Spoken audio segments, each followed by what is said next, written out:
Hi, I'm Paulette Morrissey from Tulip Square, and today I'm going to show you how to make this cute table topper.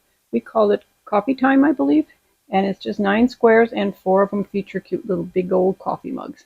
So there is no applique or anything to this. It's just plain old quilt piecing, no paper piecing. So we're going to head over to the sewing machine and let's make this cute little thing. And there is a link for the pattern at the end of the video. Alright, to make this cute little table topper, it's got a lot of steps, but they're all very easy steps. So to start with, we're going to take these dark color 2-inch wide strips and the white little squares that are also 2 inches wide, or 2 inches square. And we're going to sew them to the ends of each of these strips. So we're going to sew them diagonally. Now you can either draw the diagonal line on each of these, or you can follow a line on your sewing machine, whichever you prefer. Be sure you're putting them both going right directions when you're sewing the two ends. This one goes this way, this one goes this way. When you're sewing something like this together, it's easier to start on this line that's a solid straight line, and you start right there, rather than starting at this end where it has a tendency to get chewed up by your sewing machine. Next, I'm going to cut off these excess corners, leaving about 1/4 inch seam allowance. And then I'm going to go press them towards the corners.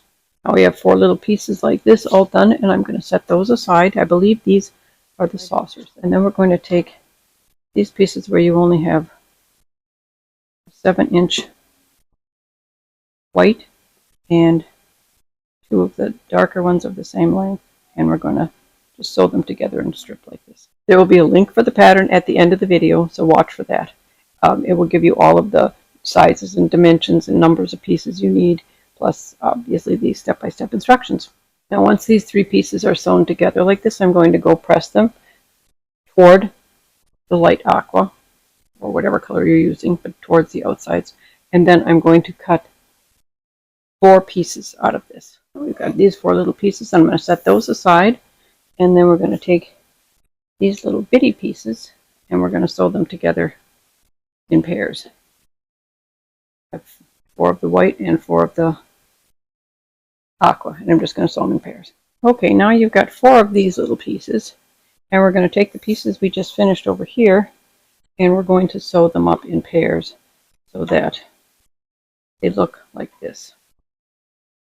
And that will be a little mug handle, the handle for your mugs. And always press towards the darker color whenever you can, just so you don't have a seam showing through on a light colored like the white. So now you've got 4 of these, which are your little mug handles, and then you're going to take these little tiny white strips and you're going to sew one to the top edge of each of these mugs, and then you're going to take the little pieces that are a little bit bigger and you're going to sew that to the bottom. We're going to just sew these 3 pieces together like this on all of these, and then I'm going to come back and press them. Now I have these pieces all pressed, and now we're going to set those aside for a minute, and we're going to go back to our pieces that we did first. And now you're going to take these orange pieces, or whatever color you used for your accent piece color, and we're going to sew one to the bottom edge of each of these, and these are the saucers for the cups. Okay, now that we've got all the handles done, we're going to sew them to the sides of each cup, just like so. I'm going to go ahead and sew these, and they all go on the right hand side because that's just the way they're made. Now I've got all the cup pieces sewn together, and they've all been pressed towards the mug because that's the darker color of the 2, and there's a lot less bulk there too. Okay, and then we're going to sew a white strip, same size as the cup piece, to the opposite side of each cup. Now we're going to take these saucer section pieces and we're going to sew them to the bottom of each cup piece, like so. And don't sew any like this. I'll be ripping that one out and sewing it again. Now we're just going to sew a narrow white strip to the top of each mug piece just to square up the block nicely. Just piece right to here. Now we can set our mug blocks aside for a minute and pull out our big bold squares. Then you're going to take white triangles. You're going to sew white triangles to the opposite corners of each one, like so. And your white corners will extend about 1/4 inch beyond each end, which is what you want them to do. Make sure you've centered it in here so there's an equal amount of extended white on each end. And then you sew your 1/4 inch seam. And then put one on the opposite side here and do the same thing. Now you've got all your pieces that look like this. Triangles sticking off, little edges sticking off. So you're going to take 2 more of the squares. Now you're going to take 2 more of the triangles and sew them to the last 2 sides, like so. Make sure you get them evenly spaced from edge to edge. There's an equal amount of overhang, and you're going to sew these down just like so. 1/4 inch seam on each edge. Now you can notice that if you keep your seams even and you put your triangles nice and centered, when you put the second triangle down, right where these two meet, that will be where your 1/4 inch seam starts for the next one. That is your 1/4 inch. So it's a nice guide, and it will end up right there at that 1/4 inch. Now we have 5 of these nice little squares all done. We're going to set those aside for a minute, and we're going to go back to the mug pieces, and we're going to put some sashing on the mug pieces next. So you're going to take your dark turquoise strips, and we're going to put one on each side of each mug, like so, and then press them towards the sashing. Now you're going to sew one of the diamond squares to each side of 2 of the mug pieces. You're going to have a strip like this. But just on 2 of the mugs you do this. And then press them towards the sashing strip. Okay, now you've got 2 long strips like this, with a diamond on each end and a cup in the middle. So set those aside for a second. And then take your remaining take your remaining diamond square and sew 2 of these to opposite sides of that diamond square. And then you'll have 2 of these strips left. Now this square's got the strips pressed towards the dark sashing. And then you're going to take your last 2 strips and you're going to take your little bitty accent color squares and you're going to sew them to both ends of these 2 strips and then press that towards the sashing. Now these 2 strips get sewn to the opposite sides of this last diamond square, and make sure you line up your corners nicely. Now you're going to take your last 2 cup pieces and you're going to sew them opposite sides of this diamond square with the tops of the cups facing towards the square, like so. Now you have this strip done with the cups facing towards the center, so you're going to take your first 2 strips and sew them to opposite sides of this with the cup also facing towards the center, and the other one, the last one, the last way. And make sure. Alright, so we've got it all put together.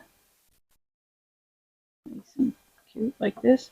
So what I'm going to do now is take 2 of the sashing strips of the dark color and I'm going to sew them to 2 opposite sides. I'm going to go on 2 of the sides. And I always cut these just a little bit longer than what the pattern says, so I can snip off the extra at the end if I need to, and I don't have to worry about running out if I'm a little too ungenerous with my seams. Alright, I've got the border strip sewn on opposite sides of 2 sides, obviously. And then I'm going to take these last 2 strips and I'm going to sew a little white square at the end of each. And what we're going to need is a white square at each end. But what I like to do is sew one on and then attach these binding strips and make sure I've got the opposite end really right where it belongs before I sew the second square on. And if you're really accurate with your binding, your borders, you don't have to do this, but this is how I like to do it. So I'll show you what I mean. Okay, I've got the white squares sewn to just one end of each of these last two pieces of this border strip. And then I'm going to sew them onto the last two sides, like so. But when I get close to the end, I will see how accurate I am before I sew the second white square to the opposite end. Okay, I'm getting close to the end here, and you can see that I have more than 1/4 of an inch was all I need for a seam allowance to sew this last little white piece on. This piece will go here. And because I cut these a little extra long, I have a little room to play with. So all I need to do now is I will cut this off at a nice accurate 1/4 inch after this seam. So I know that I will have a 1/4 inch to sew this little piece on, and then it will fit perfectly in that little area. So I'm just going to crease this right here, and I'm going to cut a 1/4 of an inch above it. I'm going to just do that, and then I'm going to take that out from under my sewing machine. And I left a little extra space here, so I can sew this in place right along that line I just folded on.